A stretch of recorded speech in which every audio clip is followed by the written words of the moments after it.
agradezco mucho, tremendo reto que tenemos aquí con el equipo investigador de juveniles, después de ir de una eminencia como Darío Echeverría, y le felicité.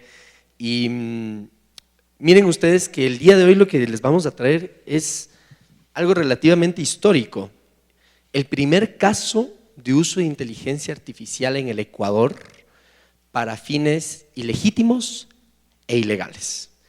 Y este es un estudio muy de carácter académico. Lo que nosotros vamos a hacer es una exposición de algunos hallazgos de la investigación que nosotros realizamos de fuentes primarias y secundarias de información del caso y de muchas reflexiones. Aquí no venimos a aportar criterios desde una perspectiva todóloga o desde una perspectiva estrictamente técnica, legal, no, en realidad son reflexiones. Reflexiones desde el ámbito técnico, que le hemos denominado tecnificciones, y reflexiones desde el ámbito jurídico, que le hemos denominado jurisficciones, y reflexiones de forma general. Ahora bien, quisiera presentarles igual un poquito nuestro equipo de trabajo. Alex Albán es estudiante de la Universidad Internacional del Ecuador, de la Facultad de Sistemas, de la Escuela de Sistemas. Es un joven universitario, tiene 18 años y él fue partícipe un poco de la investigación de las metodologías desde la seguridad informática aplicadas a los sistemas de inteligencia artificial para la prevención de deepfakes. Por otro lado, nos acompaña Gabriel Mejía, estudiante de bachillerato de 17 años, quien actualmente está pronto a presentar su monografía para graduarse del colegio. Y el tema de investigación fue precisamente la educación digital aplicado al caso 700IA. Y mi persona, que en conjunto hemos diseñado esta iniciativa que se denomina Seed Innovation, es una iniciativa donde buscamos crear capacitaciones tanto para colegios, sector público, sector privado, donde expongamos algunas buenas prácticas desde la privacidad, desde la protección de datos y el uso ético de las tecnologías emergentes como la inteligencia artificial. Una vez hecho toda esta exposición, vamos a ir hacia adelante para contarles un poco el caso, qué es lo que sucedió. Y es que aproximadamente, más o menos hace 1 o 2 años, en un colegio en la ciudad de Quito, mientras unos jóvenes estudiantes estaban desarrollando sus actividades académicas, la docente detecta que no están prestando la atención por estar concentrados en el celular. Al momento de acercarse a estos estudiantes, descubre que se estaban compartiendo imágenes de contenido sexual. Era un grupo de WhatsApp donde muchos estudiantes de este colegio estaban compartiendo estas imágenes. Una vez que le retiran el celular a la docente, descubre que esas imágenes eran de compañeras del mismo entorno escolar. Y una vez que se pone de notificación a los padres de familia y se mediatiza el proceso, es decir, se comienza a masificar y comunicar estas imágenes de contenido sexual con menores de edad, que eran estudiantes de este colegio, se comienza a difundir y vienen los padres de familia al colegio a preguntar qué pasó. No se sabía, no habían en ese momento responsables y tras una investigación un poquito más elevada se descubre que se habían creado más de 700 archivos de contenido sexual de menores de edad. Entre esos recursos visuales y audiovisuales. ¿Quiénes habían sido los victimarios? Estudiantes, menores adolescentes. ¿Quiénes eran las víctimas? Sus compañeras, niñas, menores adolescentes. ¿Qué es lo que sucedió en el caso? Es que posteriormente a una investigación obviamente se plantearon algunas sanciones disciplinarias, pero todavía persiste el problema. Aún es un caso sin resolver. Y lo que el día de hoy les vamos a compartir es justamente un enfoque de lo que ha pasado, de lo que podemos reflexionar de este caso para aprender y concientizar al respecto. Lo que el día de hoy vamos a conversar primero, ya está cumplido, es el contexto del caso 700IA. En segundo lugar, vamos a conversar sobre las tecnificaciones del caso 700IA, para ello va a intervenir Alex Albán. De ahí vamos a conversar sobre la educación digital aplicada al caso 700IA, donde va a intervenir Gabriel Mejía. Y finalmente mi persona, que vamos a hacer algunas reflexiones desde la protección de datos personales y uso ético de la inteligencia artificial. Una vez hecha esta explicación, más bien le quiero ceder la palabra a Alex para que les pueda contar un poquito más sobre todo lo que tiene que ver con las tecnificciones. Bueno, voy a hablarles sobre 5 métodos para no caer en estas imágenes falsas o modificadas con inteligencia artificial. Como primer método tenemos la marca invisible de agua. Es una señal digital donde se le pone la imagen que el ojo humano no puede ver. Google mismo la ha usado con Sign ID en sus imágenes generadas con inteligencia artificial o con los de Google Photo. Google mismo lanzó una página web para detectar esta marca de agua invisible de sus propias imágenes. Como siguiente método tenemos el C2PA, que es como una etiqueta de trazabilidad digital que muestra de dónde salió un contenido, cómo fue hecho y si fue editado o generado con inteligencia artificial. Básicamente vamos a hablar de todo lo que pasó ese archivo desde que se creó y cómo se fue modificando parte por parte.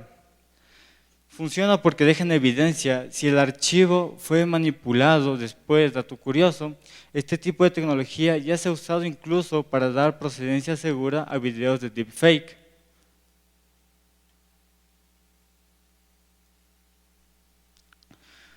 Como método 3 tenemos el hashing de imágenes, que es una huella digital matemática de una imagen. Se practica en plataformas tecnológicas como Microsoft, NSMC y también en fuerzas del orden para detectar redistribuciones de materia ilegal. Funciona porque aunque la foto circule modificada una y otra vez, va a reconocer la foto de origen, la que fue creada en un principio. En el método 4 tenemos la firma criptográfica al momento de capturar una imagen. Es cuando una foto o video auténtica desde el instante que se toma. En verificación de contenido sirve bastante para saber qué es legítimo y original y confiable, sobre todo en el ámbito laboral y personal.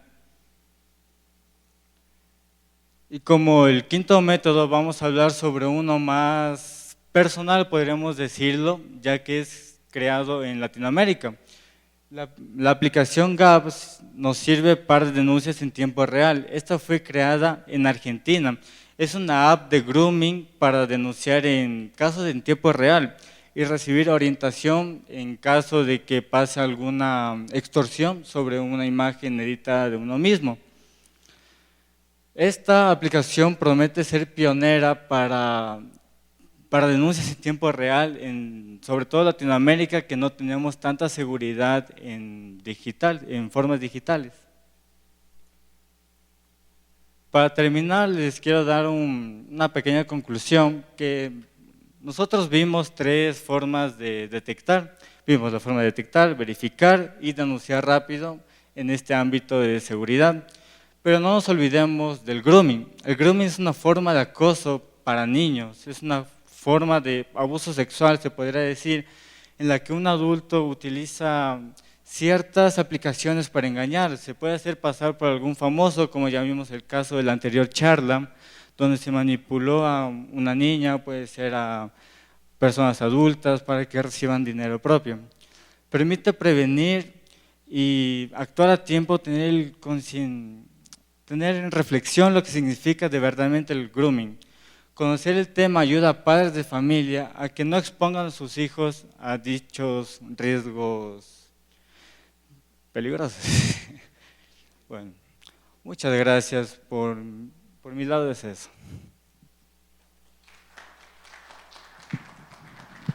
Chévere. Ahora en este momento Gabriel les va a contar un poco desde el enfoque de la educación digital, que es una reflexión más que todo de carácter social, también de estrategia política, y sobre todo él, siendo ahorita estudiante de bachillerato, tal vez puede servir como un testimonio directo precisamente de todo este tipo de prácticas y desafíos. Bueno, a continuación les voy a hablar de la educación digital. ¿Qué es la educación digital? La educación digital es el proceso de formar a las personas, ¿para qué? Para usar tecnología de manera responsable, para proteger sus datos personales, para comprender los riesgos del entorno digital, para actuar con ética en plataforma y herramientas digitales. No es solo saber usar un teléfono, una computadora o una tablet, es aprender a convivir en un mundo digital. ¿Qué pasaría si el mayor riesgo para los jóvenes en un mundo digital no fuera la tecnología en sí, sino el desconocimiento de cómo usarla correctamente? Vivimos en una era donde cualquier persona, incluso un menor de edad, puede acceder a herramientas digitales muy avanzadas. ¿Pero estamos realmente educando para usarlas correctamente o solo estamos enseñando a consumirlas? En Ecuador ya no hablamos de riesgos hipotéticos, hablamos de casos reales. Los primeros casos relevantes de infracciones legales digitales en el país tuvieron un pequeño pero muy importante factor en común. Los protagonistas fueron menores de edad. El primer caso estuvo relacionado con sexting, donde se compartió contenido íntimo sin control ni conciencia de las implicaciones legales y personales. El segundo, aún más preocupante, involucró el uso de inteligencia artificial para la creación de contenido sexual de menores de edad en un entorno escolar, donde tanto víctimas como victimarios eran menores de edad. Este último caso nos deja una pregunta urgente. ¿Cómo es posible que herramientas tan avanzadas estén siendo usadas sin ningún tipo de formación ética o digital?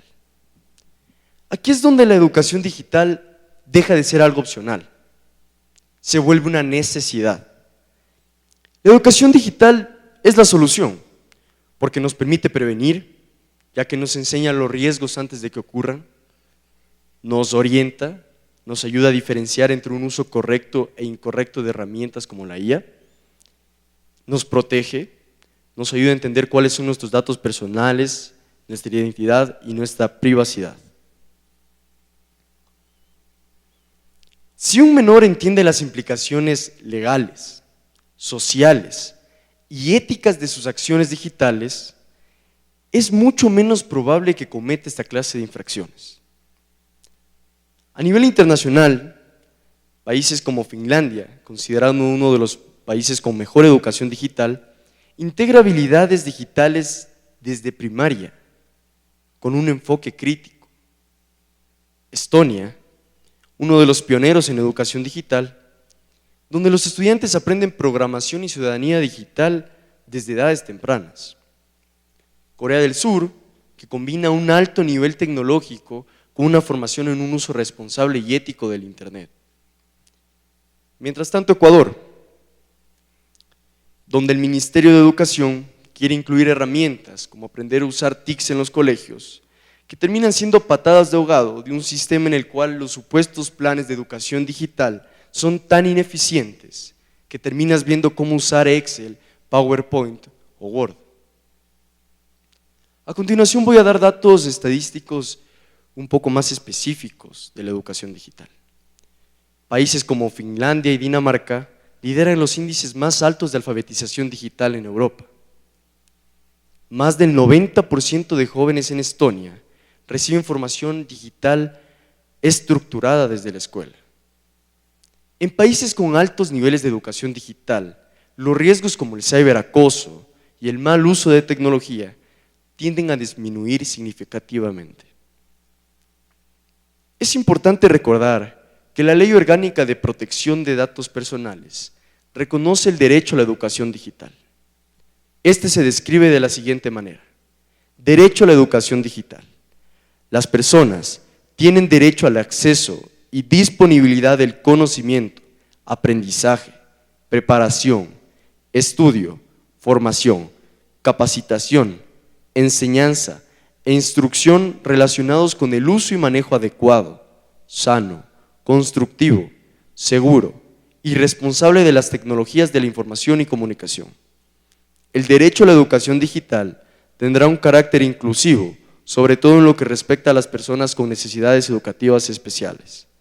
El Sistema Educativo Nacional, incluyendo el Sistema de Educación Superior, garantizará la educación digital no solo a favor de los estudiantes de todos los niveles, sino también de los docentes, debiendo incluir dicha temática en su proceso de formación. Esta es la prueba de que la ley ya está, la ley ya cumple, y el problema es en ejecutarla de manera correcta. Y precisamente por eso, la tecnología no es el problema. El problema es crecer en un mundo digital sin una ejecución y formación de la educación digital. Si queremos prevenir casos como los que ya han ocurrido en Ecuador, no basta con restringir herramientas. Debemos enseñar a usarlas con responsabilidad. Muchas gracias. Muchas gracias, Gabo. Y bueno, ya para acercarnos un poco al final, una carga bastante fuerte el poder aterrizarlo después de grandes aportes que ha realizado el equipo de investigación académica, y es que sí es muy importante entender la doble dimensión del caso 700IA. Primero porque sí, en efecto, es el primer caso en el Ecuador sobre el uso de inteligencia artificial para fines ilegítimos e ilegales. Ya les voy a explicar por qué ilegales. Pero también tiene una segunda dimensión, y es que hubo el tratamiento de datos personales dentro de este caso. Y como bien lo indicaba Gabriel, si bien desde la perspectiva de la educación digital y también como le explicaba Alex, desde la perspectiva de la seguridad informática, el día de hoy tenemos marcos normativos que nos podrían guiar un poco en torno a lo que se podría haber aplicado dentro del caso 700IA y que no sucedió. Para empezar, desde una perspectiva de protección de datos personales, hay que entender el ámbito de aplicación. ¿Le aplicaba el régimen de protección de datos personales del caso 700IA? Sí, por supuesto. ¿Por qué razón? Primero, el tipo de objeto de controversia derivado del caso de 700IA eran imágenes. Las imágenes son datos personales y tienen una categoría especial, son datos biométricos, datos sensibles relativos al ser humano.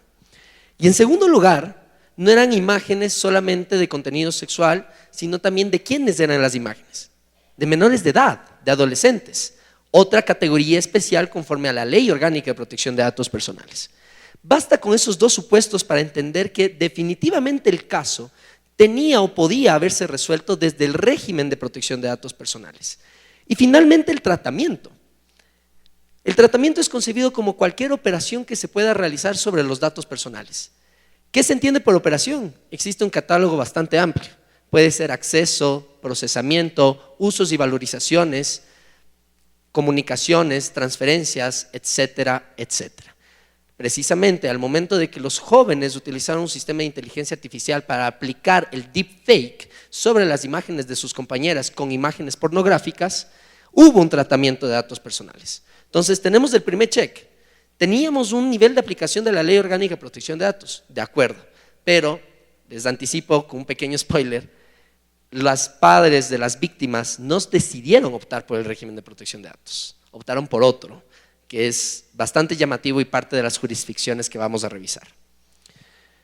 Miren ustedes que a partir de la Ley Orgánica de Protección de Datos Personales, vigente desde el 26 de mayo de 2021, a pocos meses de cumplir ya oficialmente 5 años, prevé un Sistema Nacional de Protección de Datos Personales enfocado principalmente en los titulares.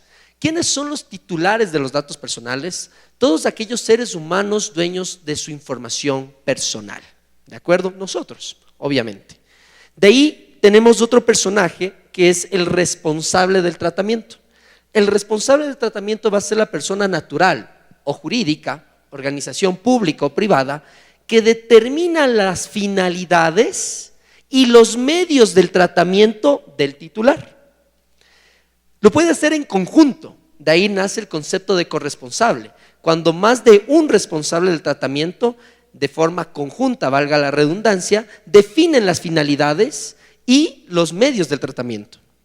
De ahí aparece otro actor que es el encargado. El encargado va a ser la persona natural o jurídica, pública o privada, que trata los datos personales a nombre y representación del responsable. Tenemos al destinatario, que es la persona natural o jurídica a quien se le comunican los datos personales, se le envía, se acabó.